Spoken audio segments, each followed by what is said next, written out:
Okay, this one's a fun one. I want to show you a video today of a social skills teardown I did with one of my dream job elite students, Rajesh. And what you'll notice in this video is that he does something that's typical of a lot of guys. He does the skipping over the social niceties. He gets right to the point, which a lot of us think is a good thing, but actually is not in social situations. He is kind of aggressive with the way he reacts to me, and it just doesn't come across as ultra friendly.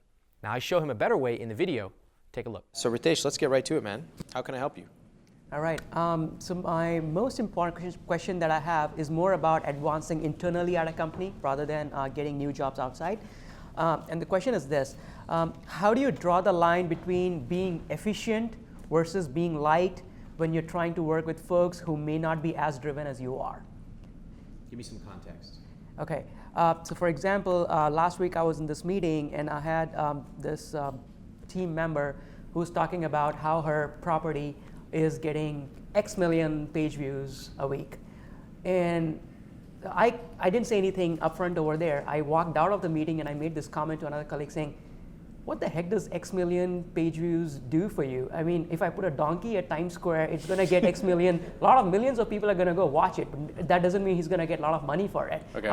So why are we focusing on the wrong metrics? Why page views and why not money matrix, money per unique visitor, for example? Mm-hmm. So how do you draw the line between being efficient versus being light? Efficient meaning, what does that mean to you? So efficient means I like to work very quickly towards money, the result. Yes, Yeah. Classic. Okay, so a lot of reasons that I assume you like to work towards being efficient. First of all, guys will often dispense with the niceties. They're just like, oh, we don't need that. Let's just talk about the data. Let's just talk about like what matters. That's a guy thing. It's also an Indian thing, right? And the fact that you're like well accomplished, you just want to cut through the mess. Like, what are these other phrases that we use? Like, to basically eliminate the stuff that doesn't matter. You guys know the phrases I'm trying to think of? There's some phrases, it's just like, let's not deal with that stuff. Let's just get to the heart of the matter, okay? Unfortunately, what I've learned, because I actually have done that many, many times, and actually I would say I'm kind of like with you. I kind of sometimes just want to discuss like, let's just get to it. So I've learned that sometimes that works really well, especially with certain types of people, but other times you have to like spend the time with the niceties. So kind of playing the game, as you would call it, but to them it's just being polite. So even on my team, I have a lot of people that they're all kind of like very driven, etc. But there's some people where I'm just like, all right, look, let's just get to it. Like we don't need to say anything past hello, we just get right into it. The other people I need to spend a little bit more time talking to, and it's honestly a skill that I work on myself, that I would call myself a B minus, maybe even C level performer. Here's a way you might approach this. There are two things I'll suggest to you. One is, you never want to just be like, hey, that's a stupid metric. And the donkey example, while hilarious, you're smart enough to know you can never say that. Instead, what you might say is start by asking questions. So think of like, I know you have some pretty wise managers, I assume, like people who have been around the block, and some of them are probably pretty good.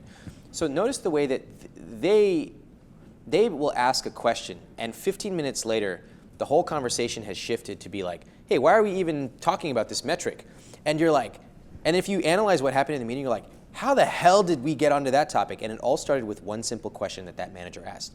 So the question might be something like this, like, that is pretty impressive. I'm curious, like, how do you think about metrics? So page views is one. There's obviously different revenue metrics and all kinds of other things you could measure. How do you think about that? And then what will happen is, right, you're not being aggressive at all. And the person will be like, either they'll just be like, well, we think about this because blah, blah, blah, blah, blah. They'll say whatever, it doesn't matter. The next person will be like, well, what about revenue? And the third person will be like, yeah, like in our division, we measure revenue per page view. And all of a sudden, you've started this whole thing, but you never were unreasonable or impolite. How do you think that would have played out? Much better than my way. Okay, you did this and then stormed out. Okay, a question. Yeah. The thing is, like, that doesn't work all the time. It works sometimes, and personally, like, I'm more used to just being like, look, this is like, why are we talking about this? Honestly, I do that a lot, and I think it would often be more effective if I said, like, how'd you think about that? The thing is, like, you already know the right answer, right? You know the right answer, but you can't just come out from on high and tell people. With certain people, you can.